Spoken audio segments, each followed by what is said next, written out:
Inna jahannam kanat mirsada lit-taghina. 5 hadis Nabi SAW tentang cemburunya Aisyah.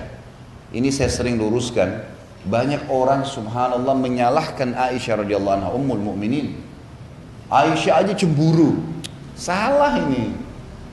Kalau ada kasus terjadi di zaman Nabi SAW, kasus yang sedang terjadi ada historinya, maka yang diambil hukum bukan historinya. Final daripada histori itu apa? Apa keputusan Nabi dari kejadian itu? 5 riwayat tentang cemburunya Aisyah. 4 Nabi SAW marahin, tegur, Aisyah minta maaf. Yang 1 Nabi SAW tidak tegur secara langsung, tapi Aisyah pun merasa bersalah. Artinya cemburunya semua tertolak dalam rumah tangga. Jangan cemburu kecuali pelanggaran agama. Kalau yang bukan pelanggaran agama jangan, nggak perlu. Itu merusak konslet. Riwayat pertama, cemburunya Aisyah radhiyallahu anha dengan Khadijah radhiyallahu anha. Jadi pernah Nabi SAW lagi duduk berdua sama Aisyah di siang hari, tiba-tiba ada yang salam. Maka Nabi SAW kaget berdiri. Ternyata karena orang yang salam seorang wanita yang suaranya persis seperti suara Khadijah. Maka beliau kaget, gitu kan? Berdiri lalu melihat, ternyata di depan pintu itu dibuka, adiknya Khadijah bersama dengan sahabat dekatnya Khadijah perempuan juga, yang sering mengunjungi Nabi SAW dengan Khadijah waktu masih di Mekah. Maka Nabi SAW begitu lihat kaget, tapi mengatakan kepada Aisyah, wahai Aisyah, buatkan makanan, hidangkan sesuatu buat tamu nih. Lalu disuruh Aisyah menyampaikan dengan istri Nabi yang lain. Datanglah mereka rame-rame menyiapkan makanan, melayani tamu, tapi mereka masih belum tahu siapa orang ini gitu. Sampai tamunya pulang. Begitu udah pulang, udah bubar, Aisyah duduk dengan Nabi SAW lagi berdua. Lalu Aisyah bertanya, Rasulullah, siapa sih tadi 2 perempuan itu begitu luar biasanya Anda menghormati? Kata Nabi SAW, yang satu adiknya Khadijah, yang satu sahabat dekatnya Khadijah yang selalu mendatangi kami waktu masih di Mekah dulu. Tiba-tiba Aisyah cemburu waktu itu. Ya Rasulullah, Anda masih mengenang wanita Quraisy yang sudah keriput semua mukanya dan sudah masuk dalam kuburan. Sementara Allah sudah gantikan Anda wanita Quraisy yang lebih baik, maksudnya dirinya gitu. Perasaan lagi nih. Nah, ini bicara perasaannya. Jadi dianggap ini Khadijah sudah meninggal, sudah selesai.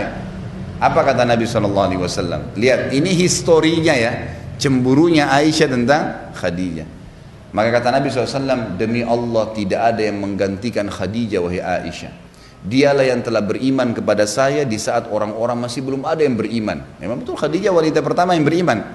Dialah yang telah membantu saya dengan hartanya dikala dakwah ini masih butuh perjuangan. Dialah yang Allah karuniakan anak darinya yang saya tidak diberikan dari istri yang lainnya. Maka Aisyah pun merasa bersalah karena ini hujjah, ini kebenaran. Nabi SAW selalu jawab kebenaran, gitu kan? Maka yang terjadi adalah Aisyah minta maaf. Yang dijadikan hukum apa? Histori cemburunya Aisyah atau teguran Nabi? Hah? Teguran Nabi dong. Sejarah tadi histori tentang Aisyah cemburu tuh nggak bisa dijadikan hukum. Karena Nabi SAW habis itu tegur dan Aisyah minta maaf. Berarti yang jadi hukum apa? Teguran Nabi SAW. Itu ilmunya di situ. Banyak orang salah paham, Aisyah aja cemburu, nggak lihat. Ini historinya, hukumnya penentuan dari Nabi SAW. Kalau Nabi iyakan berarti boleh, kalau Nabi tegur berarti tidak boleh. Berarti tidak boleh cemburu nih, gitu kan? Karena ini memang orang yang pernah terlintas. Misal maaf, ada ibu-ibu nikah sama duda misalnya. Lalu si suami ini ceritain, dulu waktu saya sama istri itu saya makan ini. Jangan cemburu. Lo nikah sama duda, dia punya histori hidupnya. Oh iya, sekarang mau saya buatin juga nggak? Dulu saya makannya sayur asem, mau saya buatin sayur asem juga, gitu aja. Wah, masa masih dikenang tuh orang? Masa begini, masa begitu? Loh, nikah sama duda, orang sudah punya, gimana cara? Nggak boleh disalahin, nggak boleh disalahin karena dia memang cerita. Kadang-kadang kalaupun dia bukan duda, dia masih bujang. Dulu di rumah ibu saya makan sayur ini. Wah, langsung cemburu lagi sama mertuanya. Nah, itu makan aja di rumah ibu kamu. Pengalaman bu ya. Alhamdulillah ada contoh. Loh enggak, ini contoh yang benar. Biasanya begitu. Jangan. Apa yang dia sampaikan berarti dia sedang mau dekat dengan ibu, menyampaikan apa yang dia suka. Tangkap positifnya. Oh berarti dia suka sayur itu. Ya udah, saya buatin ya. Kita buatin yang lebih hebat supaya dia suka. Kalau kita mau hapus dari memori dia susah, nggak mungkin gitu kan. Ini riwayat yang pertama. Ya, nggak boleh cemburu. Histori bukan patokan hukum, teguran Nabi yang jadi hukum. Riwayat yang kedua, cemburunya Aisyah radhiyallahu anha dengan Sofiyah binti Huyai. Ini dulu turunan Yahudi. Kebetulan memang Aisyah sama Sofiyah memiliki kulit yang putih dan terkenal kecantikannya. Nabi SAW itu kalau dari rumah Sofiyah biasanya siang ke rumahnya Aisyah, gitu kan? Aisyah radhiyallahu anha cemburu. Baru Nabi masuk langsung Aisyah mengatakan, ya Rasulullah, Anda masih terus saja datang ke rumahnya anak Yahudi yang pendek dan kerdil itu. Begitu bahasanya. Jadi karena cemburunya terbawa itu. Apa yang terjadi coba? Ini historinya, lihat hukumnya. Kata Nabi SAW, wahai Aisyah, kau telah mengucapkan kalimat dengan mengatakan Sofia kerdil. Kau telah mengucapkan kalimat kalau ditaruh di air lautan, rusak tuh lautan. Artinya dosamu berat, gitu kan? Aisyah langsung minta maaf, nggak jadi. Yang mana jadi hukum? Cemburu atau teguran Nabi? Teguran Nabi SAW. Ini masalahnya banyak ustadz pun mengatakan Aisyah aja cemburu. Loh subhanallah. Seakan-akan Aisyah disalahin. Aisyah di sini menjadi penyebab hukum kita faham. Sebagaimana kalau ada beberapa sahabat yang melakukan kasus, kemudian ditegur, turunlah hukum kita faham, gitu kan? Jadi kita bukan melihat historinya, itu cuma sekedar kenangannya, kisahnya, penyebab, tapi hukum teguran Nabi SAW. Nabi bolehkan atau tidak? Riwayat yang kedua. Riwayat yang ketiga, cemburu Aisyah di malam nisfu Sya'ban. Dalam sebuah riwayat yang sahih disebutkan, bahwasanya satu malam pernah pas malam 15 Sya'ban, Nabi SAW lagi tidur, memang malam itu malamnya Aisyah, gitu kan? Lalu Aisyah kaget tengah malam, lihat Nabi SAW nggak ada di sebelahnya, tiba-tiba cemburu, pakai baju, kemudian datangin semua istri Nabi yang lain, diketukin, Nabi ada nggak? Nabi ada nggak? Nabi ada nggak? Satu-satu, ternyata semua nggak ada. Mereka bilang, kan malam ini malam kamu, bagaimana Nabi datang ke kami? Nggak mungkin, gitu kan? Maka Aisyah buru-buru ke masjid. Ternyata Nabi SAW lagi sholat tahajud, lagi di masjid, lagi sholat. Nah Nabi SAW waktu lagi sholat, begitu salam, tahu ada Aisyah di sebelahnya dan nafasnya lagi engah, terengah-engah, buru-buru ke masjid, gitu kan? Kata Nabi SAW, wahai Aisyah, kau cemburu lagi. Ini malam nisfu Sya'ban, malamnya sholat malam ini. Aisyah merasa bersalah, gitu kan? Minta maaf. Sudah 3 riwayat. Ini cuma 5 riwayat masalah cemburu nih, gitu kan? 3-tiganya sudah ditegur. Yang keempat, cemburunya Aisyah radhiyallahu anha dengan Maria istri yang lain yang dari Mesir. Maria ini tahu kalau Nabi SAW paling gemar makan madu, gitu kan? Jadi setiap datang ke sana Nabi selalu dihidangkan madu. Dan kita tahu kalau madu dikonsumsi tidak akan ada bau mulut, gitu kan? Nah, Nabi SAW konsumsi madu dan juga tradisi beliau sebelum masuk ke rumah selalu menggunakan siwak.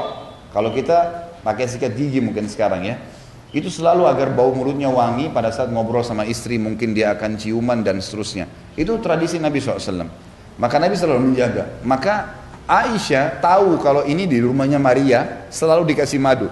Karena Nabi SAW kadang cerita, dia datang ke rumah sebelahnya ini Hafsah. Kebetulan orang yang hampir sepadan umurnya, beda 2 tahun 3 tahun sama Aisyah, jadi masih muda juga datang ke situ. Katakan, hai Hafsah, kalau Rasulullah SAW datang nanti di rumahmu, bilang mulutnya bau. Ya.